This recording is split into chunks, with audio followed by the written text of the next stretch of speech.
We're gonna go in with just half of our coconut milk now, and what you're gonna see is you're gonna see that all of our paste is gonna start to coagulate here. See that already happening? Okay, look at that. Wow, that really released the. Look at that. That Just really half. released the smell. Yeah, gorgeous. Look at that. Okay, then we're gonna go in with our 1 teaspoon of mango powder. Sprinkle it around just like that. It's gorgeous. Give it a little mix around. Right?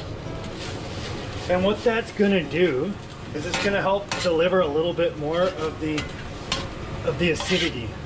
Fruity acidity. Yeah, you know, because we don't have any kefir leaves right now, so we're using the zest of 2 limes and a little bit of the mango powder as a substitute. Improvision. Exactly. Okay, we're gonna go in with our creamed coconut right now. Add that right in.